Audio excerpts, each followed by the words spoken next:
Mahal nga hari, Mayong buntag. naako karon sa balaang lugar ug ako mangutana sa giyama-yamaan ni Father Pelsuito nga gihinglan niya kulto na si Jerome Villarin. Mahal na hari, isa-isay para madungog sa tanan ang nahitabo atong December 12, 2025 sa inyong promulgation kung unsay desisyon sa korte para malimpyo ang pangalan ni Jerome Villarin. Una, mayong buntag. Mayong buntag. Ang kamatuoran mapatig babaw nga iyas amahan. Una, ang kaparian o si Pilsuiko usa kadalan nga magpamatas mga tawhanon nga unsa di ay ang mga kaparian nga makita niya ang mga tawhanon nga ubos ulaw ay siyang pananaw ang iminsahe kanila usa ka kulto o pagyama-yama sa mga tawhanon sama kang Jerome Villarin. Si Pilsuiko ug niyang mga kaubang kaparian nag-usa. Niapil ang kapulisan pagmensahe niya usa ka kulto. Mga social media sa Mangrupil Banyo. Tanan nga nakita niya sa mga tawhanon social media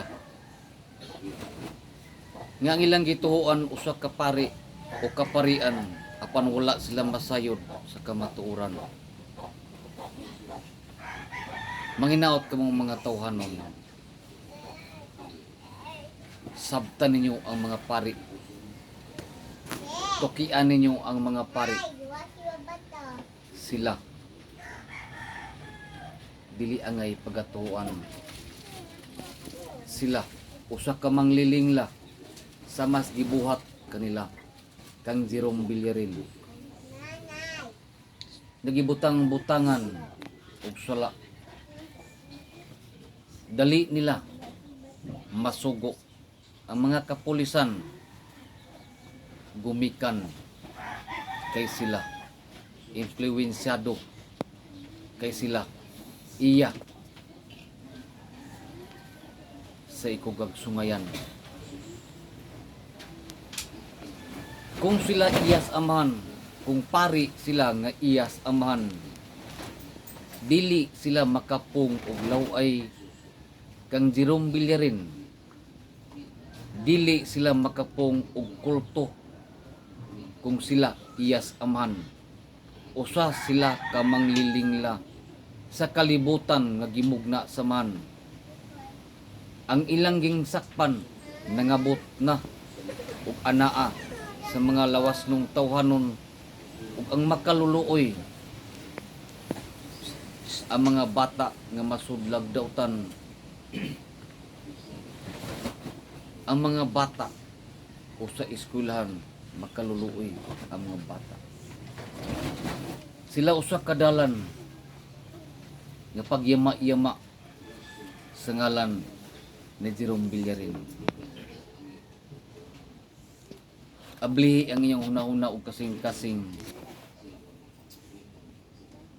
nga tawhanon nga ang pari iya ba sa man. Sabtan na ninyo. Nakita na mo ang inyong pagtuo o pagsalig sa man. Wala mawala.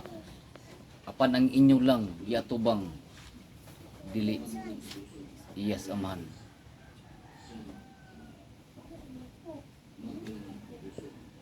Ang dautan anay kinutuban sa gihimo kanila paglingla sa tanan nga testimonya sa mga tawo ni Pilsuiko usa ka pari ug iyang igsuon nga madre ingon ana badi ay kamo madre nga gidala nga ninyo sa anak sa man ug kamo mga bakakon ug kamo usa kamang lilingla pare ug madre igsuon ni Pilswiko ingon ana baday kamo nga nagbasa sa balaang libro. Ingon ana ba kamo nga magampo nga mamakak atubangan sa korte, mamakak ug pagbutang-butang og sala sa mga tawhanon. Kamong mga tawhanon kamo na ang muhusga og mamati nga angay ba ninyo sundon ang pare o madre. Silang magsuon muna sa gimensahe kanamo manglilingla.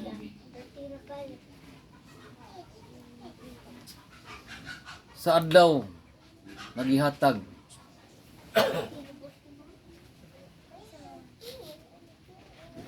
nga pizza sa pagdesisyon sa korte sa Barili sa RTC MTC sa Barili. Salamat kang Estefany Sandy Salazar nga wala niya tabuni ang kamatuoran ug nakita niya ang kamatuoran ug iyang gihatag ang desisyon nga iyas amahan. Wala siya madala sa sulsol sa dautan. Siyang gimensahe nga makita niyo sa social media nga nakita niyo si Jerome Villarin nga naglingkod at bang sa pari nga si Pilswiko nga gibangon ni Junior Liti sa Mantalungon nga sakop ni Pilswiko ug sinaligan siya ang nagyama-yama ni Jerome Villarin. Siya gipaantos sa man siyang pagyama-yama ug pagmensahe ug ngalan nga kulto. Manginaot kamong tanan nga nakakita sa social media nga makita ninyo si Pilswiko siyang gihimo pagyama-yama kang Jerome Villarin. Manginaot kamong magkamata.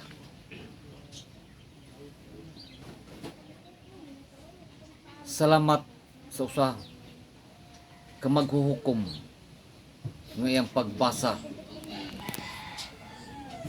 iyas aman nga si Jerome Villarin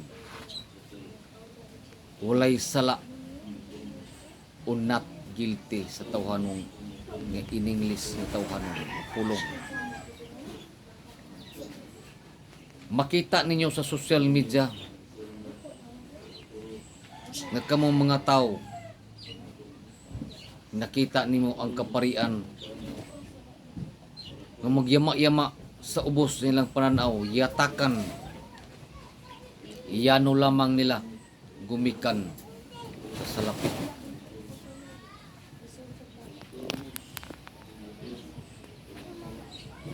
Ang amahan nga wala mahimuot sa gibuhat kang Pilswiko ug ang mga tao nga iyang sakop iyang gidala sa iyang pagkakautan, inanay sila mga lumpag, masakit, hantod sila mamatay.